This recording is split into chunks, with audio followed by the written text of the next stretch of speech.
नमस्कार साथियों, आप सभी के हमारे YouTube चैनल CDER में बहुत बहुत स्वागत है। दोस्तों, आज का हमारा जो टॉपिक है यानी सब्जेक्ट कॉर्पोरेट अकाउंटिंग, आपको हिंदी में बताइए होगा निगमीय लेखांकन।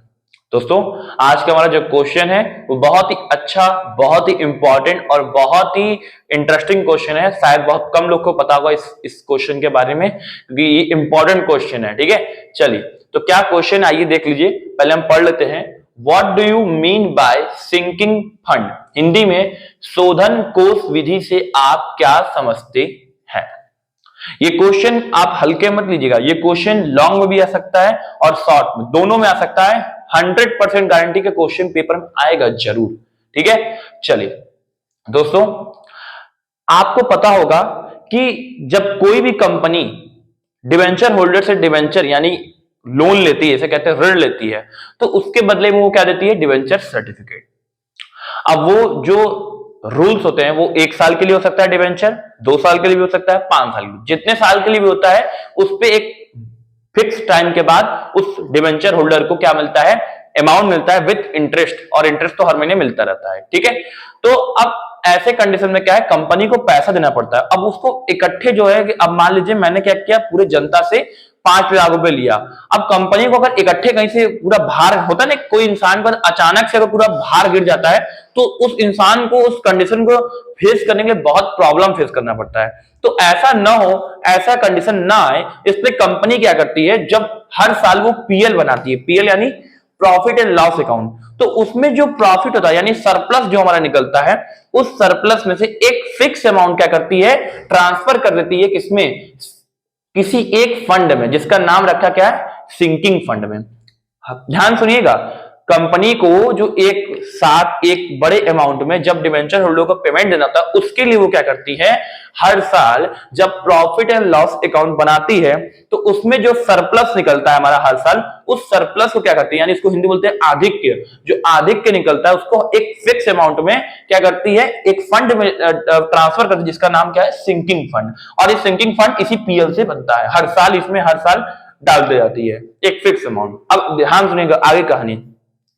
अब इस सिंकिंग फंड को छोड़ा नहीं जाता है। इस सिंकिंग फंड में जो जितना अलग से पैसा इकट्ठा होता है, यानी शोधन कोष विधि में जितना अलग से पैसा इकट्ठा होता है, इसको किसी क्या करते हैं, किसी कंपनी में या किसी चीज में इन्वेस्ट कर देते हैं, जहां से इंटरेस्ट मिलता रहे और प्लस हमारा पैसा वहां फिक्स रहे। बोलते हैं ना, आप जब बैलेंस शीट बनाते हो तो एक साइड एसेट्स में इन्वेस्टमेंट भी रहता है, तो बस वही काम करती है, इस सिंकिंग फंड का यूज इन्वेस्टमेंट में कर देती है, ताकि पैसा हमारा ग्रोथ होता रहे। और ये जो प्रोसेस है वो हर साल होता रहेगा।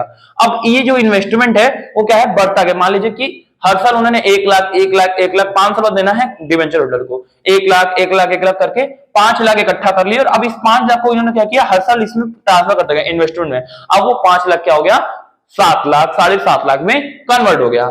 ठीक है, अब ये इन्वेस्टमेंट उतना इन लोग को, ऐसा जो कंपनी होती है वो इस हिसाब से इसमें इन्वेस्टमेंट करती है कि जब तक ये डिवेंचर होल्डर का टाइम पीरियड मानी पैसा देने का समय आए, तब तक इन्वेस्टमेंट का अमाउंट उस पैसे के अमाउंट के बराबर हो जाए। सपोज कीजिए आप कोई कंपनी है, ए कंपनी, आपने क्या किया है, डिवेंचर लिया है 1 लाख का, और 1 साल बाद आपको उस 1 लाख को रिटर्न करना है और इंटरेस्ट भी देते रहना है। तो आप इंटरेस्ट वाली दे रहे हैं हर साल, हर महीने, लेकिन जो 1 लाख देना है, अब वो क्या करेंगे, आपने इन्वेस्ट कर दिया किसी कंपनी की सिक्योरिटीज में, अब वो 1 लाख क्या है, वो 1.5 लाख आपको 1 साल बाद मिल जाएगा। तो आपने क्या किया, जब तक उसका टाइम पूरा हुआ, 12 महीना पूरा हुआ, तब तक आपने इधर क्या है, इन्वेस्टमेंट करके पूरा अपना पैसा तैयार कर लिया, और जब टाइम आ गया तो आपने क्या कर दिया, इस इन्वेस्टमेंट को उठाकर डिवेंचर होल्डर को दे दिया।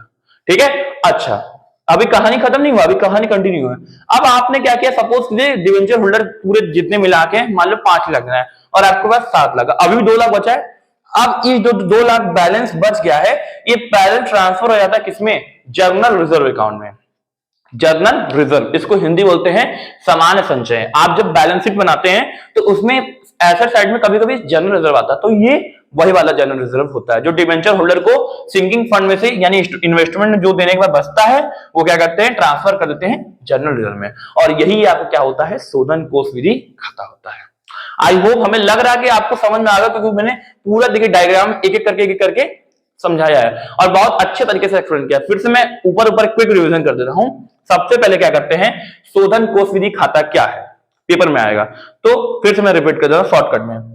शोधन कोष विधि खाता इसलिए बनाया जाता है कि जो डिवेंचर होल्डर होते हैं, जो हमें धन देते हैं, ऋण देते हैं, उनको एक साथ पैसा देना पड़ता है कंपनी को, तो उसको जो है कि उस समय देने में प्रॉब्लम ना आए, समस्या ना आए, उसके लिए क्या करती है कंपनी, हर साल लाभ हानि खाता बनाती है और उस लाभ हानि खाता में से जो सरप्लस होता है उसमें एक फिक्स अमाउंट क्या करती है, ट्रांसफर करके एक फंड बनाती है, सिंकिंग फंड। और जब तक डिवेंचर होल्डर का टाइम पीरियड है तब तक वो क्या हर साल फॉरवर्ड करती रहती है और इस सिंकिंग फंड को क्या करती है, जो पैसा होता है उसको इन्वेस्ट कर देती है ताकि वो ग्रोथ होता रहे।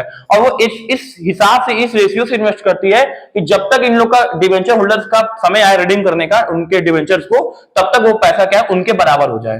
तो वो जब समय आ जाएगा वो पैसा देने के बाद जो बैलेंस रह जाता है, मान लीजिए एक्स्ट्रा एक्सेस हो गया, इकट्ठा हो गया इन्वेस्टमेंट में, तो वो एक्सेस क्या हो जाता है, जर्नल रिजर्व अकाउंट में फॉरवर्ड हो जाता है और इसी को क्या बोलते हैं, शोधन कोष विधि खाता कहते हैं। ठीक है। और हाँ, अगर ये मेरा जो क्वेश्चन था वो मैंने डायग्राम से आपको एक्सप्लेन किया है बहुत ही अच्छे से। पहले पीएल, फिर पीएल से एवरी ईयर फॉरवर्ड करेंगे सिंकिंग फंड, सिंकिंग फंड से जाता है इन्वेस्टमेंट में, फिर इन्वेस्टमेंट जब पूरा कंप्लीट हो जाता है, इनका जो ड्यू रहता है पेमेंट करने के लिए, फिर डिवेंचर रिडीम होता है, रिडीम करने में जो पैसा बच जाता है इन्वेस्टमेंट से वो बैलेंस फॉरवर्ड होता है जनरल रिजर्व में। देखिए मैंने कितने अच्छे से इसको समझाया है। हाँ, आपको बस इतना करना है कि अगर वीडियो अच्छा लग गया हो तो लाइक करिएगा, सब्सक्राइब करिएगा और शेयर भी जरूर कीजिएगा कि शेयर हमारे लिए बहुत महत्वपूर्ण है, जितना आप शेयर करेंगे उतना अच्छा रहेगा। ठीक है, बाकी तो सब अच्छा चल ही रहा है और एग्जाम की तैयारी अब मस्ती से करिएगा, खूब हंसते करिएगा। और एग्जाम जो है हम लोग का एक फाइट है, एक लड़ाई है। लड़ाई क्या है, एक आपका समझिए संघर्ष है, क्योंकि जो आपको डिग्री दिलाएगा। ठीक है, तो अच्छे तैयारी कीजिए। कोई दिक्कत है तो मेरा मोबाइल नंबर दिया है 7388351665, आप इस पर कॉन्टेक्ट करिए। बाकी हम आपके साथ हमेशा खड़े हैं। आज के लिए इतना ही, नमस्कार।